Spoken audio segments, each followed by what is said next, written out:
maulang maghapon mga kamimasor. Tara, samahan niyo ako sa mga ginawa ko ngayong araw. Saan nga ba pumunta ang mimasor nyo ngayong araw?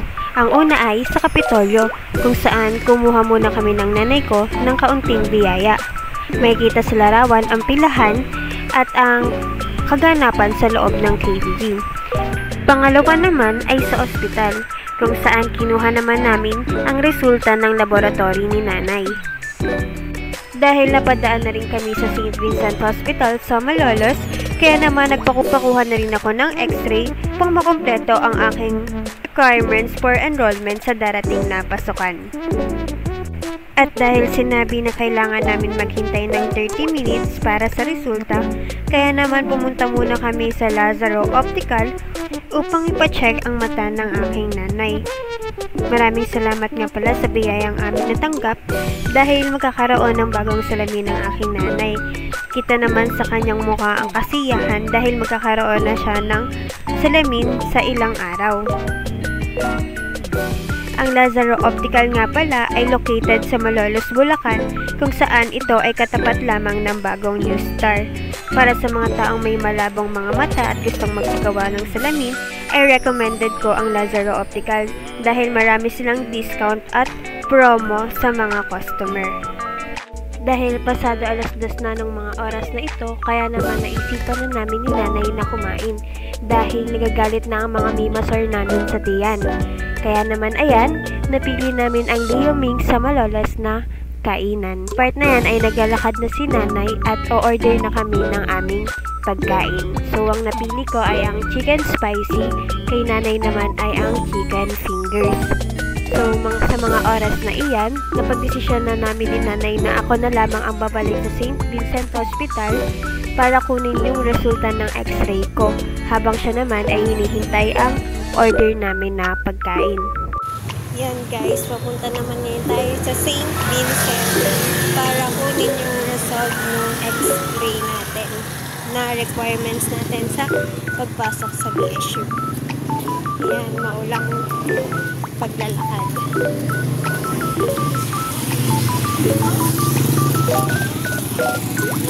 Super baha dito sa Malolos. Nakakatakot lumusong. Ayan, after nga po ng ating mahabang paglalakbay mula sa Leo Ming hanggang dito sa St. Vincent na Hospital, Clinic and Laboratory, ay makikita na po natin ang St. Vincent Clinic and Laboratory, kung saan nga po kukunin ko na po yung resulta ng x-ray po natin na ginawa kanina. Sa mga kapwa ko estudyante, mapa-BSU or ibang eskwelahan, ay recommended ko po ang laboratory na ito sapagkat mura lamang po nilang binibigay ang kanilang x-ray na requirement po natin sa ating enrollment. So, dito po ay 150 pesos as long as dala-dala po natin yung ID natin.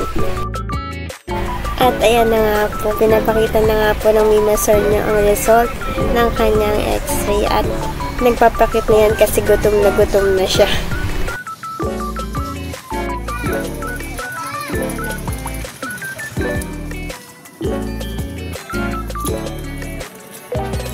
Ayan mga kamimasor, lumalakad na ako pabalik ulit kay nanay para makakain na kami.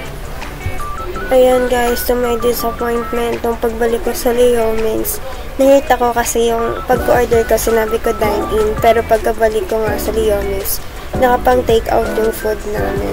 Pero buti na lang ganito yung ngiti ni nanay, kaya go, kain pa rin kami kasi hindi masur sa tiyan namin, nag-aaway-away na sila. Ayan, time-lapse lang ng pagkain namin ni nanay, yung mga sumunod na eksena. Tapos bumili pa ako dyan ng soft drinks kasi nga naka-take out yung food. Wala mo lang patubig, kaya kami na yung nag-provide or bumili ng sarili namin inumin. And dyan, nag-ayos na rin kami ng sarili namin kasi on to the next location naman yung goal namin, which is yung Mercury Drug. Guys, tapos na tayo kumain. Ngayon naman pupunta na tayo sa palengke. Lalakad. Yan, lakad ulit.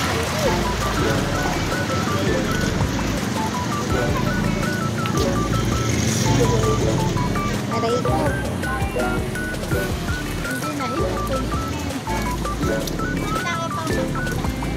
Hindi. Ha? Sama na nga ako.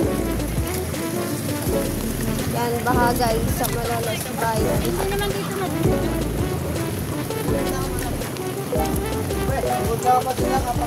Sarap ata ng baha.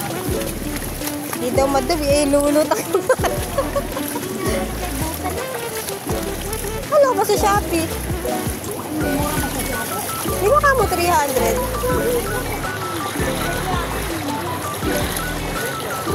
Okay guys, ito. Ang baha sa Malolos Bayan.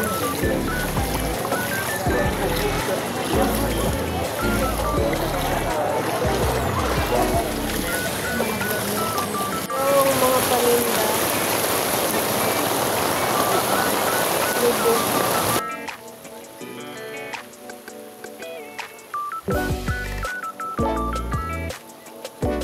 Yan guys.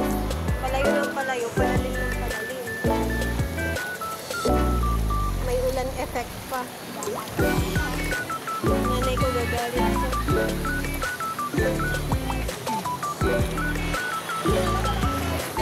Mercury ba tayo, Nay? Malalim na, makadiri.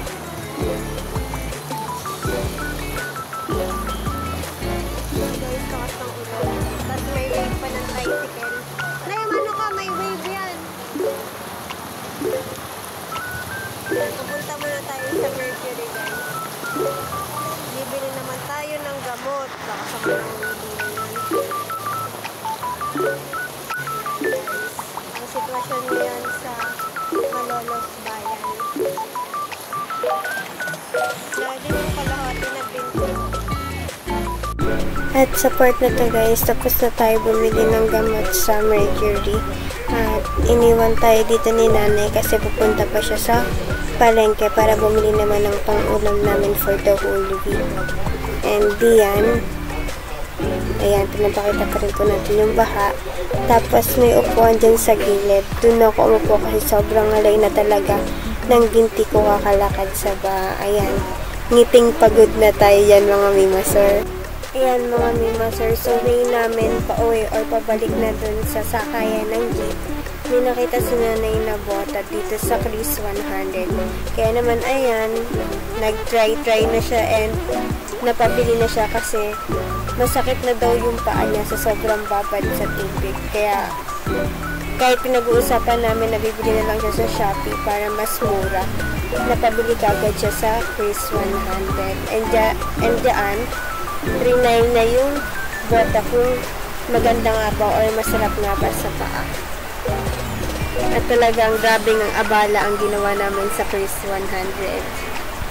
Ayan guys, nakauwi naman po tayo ng ligtas sa ating bahay. Ipapakita ko na lang po sa inyo ang karagatan sa sitio ng Tinaad. Yun lamang po, maraming salamat sa panonood. Bye-bye!